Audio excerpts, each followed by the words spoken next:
জনগণের সরকার না আসা পর্যন্ত আন্দোলন চলবে বলছেন তারেক রহমান। এদিকে শেখ হাসিনার বিচার ছাড়া দেশ শান্তিতে থাকবে না বলছেন দুদু। জানাবো দেশকে ব্যর্থ করার জন্য পরাজিত শক্তি চেষ্টা চালিয়ে যাচ্ছে বলছেন রাশেদ খান। এবং সর্বশেষ জানাবো সংস্কারের একাধিক উদ্যোগ বাস্তবায়ন বড় চ্যালেঞ্জ। দর্শক শুনছিলেন সংবাদ শিরোনাম, এখন বিস্তারিত। জনগণের সরকার না আসা পর্যন্ত আন্দোলন চলবে বলছেন তারেক রহমান। বিএনপির ভারপ্রাপ্ত চেয়ারম্যান তারেক রহমান বলেছেন, স্বৈরাচারের পতন হয়েছে কিন্তু ষড়যন্ত্র এখনো অব্যাহত রয়েছে। এইসব ষড়যন্ত্রের বিষ দাঁত ভেঙে দিয়ে জাতীয়তাবাদী শক্তিকে সঙ্গে নিয়ে মানুষের অধিকার ও গণতন্ত্র প্রতিষ্ঠা করতে হবে।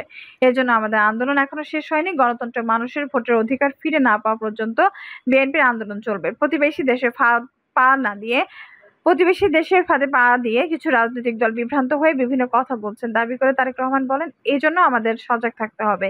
দেশের ভেতরে বাইরে যারা কলকাঠি নাড়ছে তারা চায় না দেশে গণতন্ত্র ফিরে আসুক। এক যুগেরও বেশি সময় ধরে সমগ্র বাংলাদেশের মানুষ নির্যাতিত হয়েছে। কলারোয়া সাতক্ষীরার মানুষ এর প্রমাণ। 2 যুগ ধরে আন্দোলনের মাধ্যমে দেশ স্বৈরাচার মুক্ত হয়েছে। বাংলাদেশের প্রত্যেক অঞ্চলে যে সম্ভাবনা আছে তা সামনে এনে দেশকে এগিয়ে নেওয়া হবে জানে তিনি বলেন, বিএনপির রাজনীতি হলো উন্নয়ন ও উৎপাদনের রাজনীতি। আসুন আমরা দৃঢ় শপথ গ্রহণ করি যে এই দেশে হারিয়ে যাওয়া গণতন্ত্রের পুনরুদ্ধারে আমরা আন্দোলন চালিয়ে যাব। তিনি আরো বলেন, সম্ভাবনাগুলো বাস্তবায়ন করতে হলে নির্বাচিত সরকার দরকার। জনগণের সরকারই গণতন্ত্রকে জনগণকে নিয়ে ভাবে। শহীদ রাষ্ট্রপতি জিয়াউর রহমান জনগণের ভোটে নির্বাচিত ছিল বলেই কৃষকের জন্য খাল খনন করেছিলেন। দেশনেত্রী বেগম খালেদা জিয়া শিক্ষার্থীদের জন্য বিনামূল্যে বইয়ের ব্যবস্থা করেছিলেন। জনগণের সরকারই জনগণের ভোটাধিকার প্রতিষ্ঠা করতে পারবে। শেখ হাসিনার বিচার ছাড়া দেশ শান্তিতে থাকবে না বলছেন দুদু। আওয়ামী লীগের সভাপতি ও সাবেক প্রধানমন্ত্রী শেখ হাসিনাকে দেশে ফেরত পাঠাতে ভারতের প্রতি আহ্বান জানিয়েছেন বিএনপির ভাইস চেয়ারম্যান শামসুজ্জামান দুদু। তিনি বলেন, ফ্যাসিস্টকে আশ্রয় দিয়েছেন, এখন তাকে দেশে ফেরত পাঠান। তাকে রক্ষা করার মধ্য দিয়ে আপনারা গণতন্ত্রের পক্ষে কোনো কাজ করতে পারবেন না। শেখ হাসিনা মাথার চুল থেকে পায়ের নখ পর্যন্ত একজন খুনি। তাকে বিচারের আওতায় আনা ছাড়া বাংলাদেশ শান্তিতে থাকবে না। প্রতিবাদ সভায় প্রধান অতিথির বক্তব্যে শামসুজ্জামান দুদু বলেন, আমাদের প্রতিবেশী দেশকে আমরা বন্ধু হিসেবে জানি, কিন্তু সে দেশের প্রতিরক্ষা মন্ত্রী যে কথা বললেন আমি জানি তার কোনো উদ্দেশ্য কি। তার দেশের নিরাপত্তা, তার দেশের সার্বভৌমত্ব রক্ষা করা তাদের দায়িত্ব, কিন্তু সেটি যদি উদ্দেশ্যপূর্ণ হয়। শান্তিপূর্ণ দেশ বাংলাদেশকে গাজার সঙ্গে তুলনা করা, ইসরায়েলের সঙ্গে তুলনা করা, ইউক্রেনের সঙ্গে তুলনা করা, সেটা মনে হয় তারা ঠিক করেনি। ভারতের থেকেও বাংলাদেশ অনেক দিক থেকে নিরাপদ এবং শান্তিতে রয়েছে।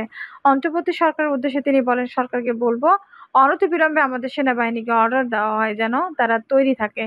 দেশবাসীকে সংগঠিত করে দেশের পুলিশ, বিডিআর, সেনাবাহিনী এবং জনগণ সংগঠিত হয়ে মুক্তিযুদ্ধকালীন যেভাবে পাকিস্তানের হানাদার বাহিনীকে পরাজিত করে বাংলাদেশের স্বাধীনতা এনেছিল, তেমনভাবে তারা বাংলাদেশের স্বাধীনতা রক্ষা করবে।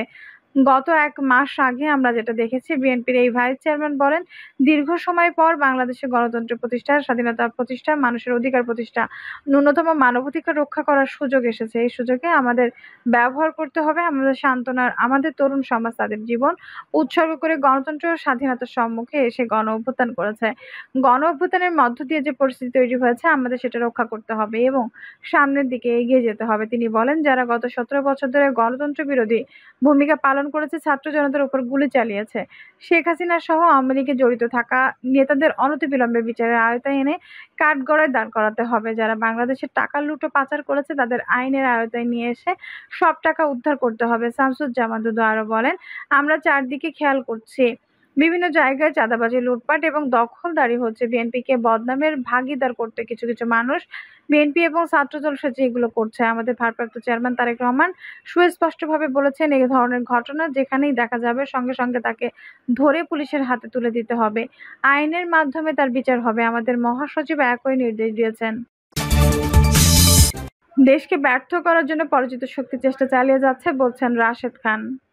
দেশকে ব্যর্থ করার জন্য পরাজিত শক্তি চেষ্টা চালিয়ে যাচ্ছে বলে মন্তব্য করেছেন গণ অধিকার পরিষদের সাধারণ সম্পাদক মোহাম্মদ রাশেদ খান। রাশেদ খান বলেন, ৭১-এর পর যেমন বিভিন্ন বিপ্লব প্রতি বিপ্লব হয়েছে, মহান মুক্তিযুদ্ধকে ব্যর্থ করার চেষ্টা করা হয়েছে, ঠিক তেমনি দেশ স্বৈরাচার মুক্ত হবার এখনো দেশকে ব্যর্থ করার জন্য পরাজিত শক্তি চেষ্টা চালিয়ে যাচ্ছে।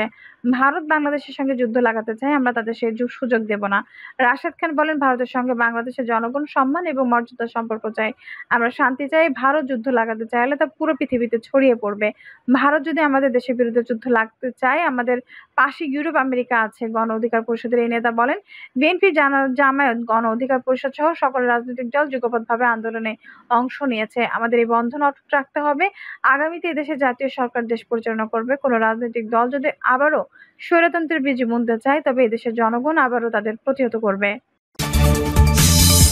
সংস্কারের একাধিক উদ্যোগ বাস্তবায়ন বড় চ্যালেঞ্জ।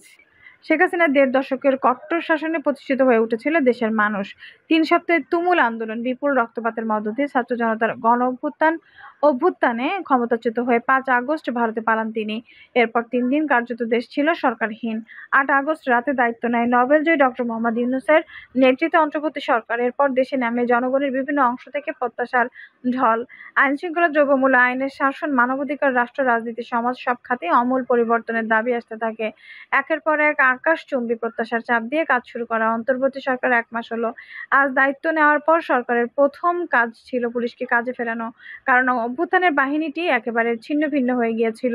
এ কাজে সরকার অনেকটাই সফল হয়েছে, থানাগুলো সচল হয়েছে। এর মধ্যেই দেশে প্রবল বন্যা হয়েছে, সেটিও ছাত্র জনতা সরকার মিলে সামলাচ্ছে। পাশাপাশি অনেক সংস্কারের কাজে হাত দিয়েছে সরকার। কিছু কাজ এরই মধ্যে শুরু হয়েছে, কিছু কাজ এখনো বাকি। সংস্কারের কাজগুলো বাস্তবায়নই এখন সরকারের সামনে বড় চ্যালেঞ্জ। কারণ রাষ্ট্র সংস্কারের দাবি জানা উঠলেও তার রূপরেখা হাজির করা হয়নি কোনো পক্ষ থেকেই। ছাত্র জনতার অভ্যুত্থানের মাধ্যমে দায়িত্ব নেওয়া অন্তর্বর্তী সরকারের স্পষ্ট করতে রাষ্ট্র সংস্কারের রূপরেখা অধ্যাপক ডক্টর মোহাম্মদ ইউনূসের নেতৃত্বাধীন অন্তর্বর্তী সরকার দায়িত্ব নিয়ে প্রশাসনে ব্যাপক রদবদল এনেছে। বিভিন্ন প্রতিষ্ঠানে বদলে পদায়ন কিংবা নতুন বিনিয়োগের কাজ চলছে। বিভিন্ন প্রতিষ্ঠানে বদলি পদায়ন কিংবা নতুন নিয়োগের কাজ চলছে। অন্তত ১৫ জন সচিব পদমর্যাদার কর্মকর্তার চুক্তি বাতিল হয়েছে। ৫ শতাধিক কর্মকর্তাকে পদোন্নতি দেওয়া হয়েছে। ৫ সচিব সহ বেশ কিছু পদে চুক্তিতে এসেছেন কিছু কর্মকর্তা। বিশ্লেষকরা বলছেন, বিগত ১.৫ দশকে জনপ্রশাসন সহ সরকারের বিভিন্ন প্রতিষ্ঠানে নিয়োগ কিংবা পদায়নের ক্ষেত্রে যোগ্যতার চেয়ে দলীয় বিবেচনায় অগ্রাধিকার পেয়েছিল বেশি। যে কারণে সরকার পরিবর্তনের পরে এমন পরিস্থিতি দেখা যাচ্ছে। এখন সরকারের সামনে বড় চ্যালেঞ্জ প্রশাসনকে দলীয় বৃত্তের বাইরে আনা। দীর্ঘকাল ধরে প্রশাসনে আওয়ামী লীগ, বিএনপি, জামায়াত ইত্যাদি বলয় গড়ে ওঠায় সে কাজ বেশ কঠিন বলে তারা মনে করেন। নতুন সরকার দায়িত্ব নেওয়ার আগেই চুক্তিভিত্তিক নিয়োগ থাকা প্রধানমন্ত্রীর মুখ্য সচিব, পুলিশের আইজিপির বিভিন্ন নিয়োগ বাতিল করা হয়। আওয়ামী লীগ সরকার পতনে অন্তর্বর্তী সরকার দায়িত্ব নেওয়ার পর থেকে প্রধান বিচারপতি, আপিল বিভাগের বিচারপতি, অ্যাটর্নি জেনারেল, পুলিশ কর্মকর্তা, বিভিন্ন সরকারি দপ্তর, বিশ্ববিদ্যালয়ের উপাচার্য সহ অনেকেই পদ ছেড়ে। দর্শক, এই ছিল এখনকার সর্বশেষ সংবাদ। নিউজটি ভালো লাগলে অবশ্যই একটা লাইক দিন, কমেন্টে আপনার মূল্যবান মতামত জানান। সবসময় আমাদের পাশে থাকতে সাবস্ক্রাইব করে বেল বাটনটি অন করে রাখুন। ধন্যবাদ।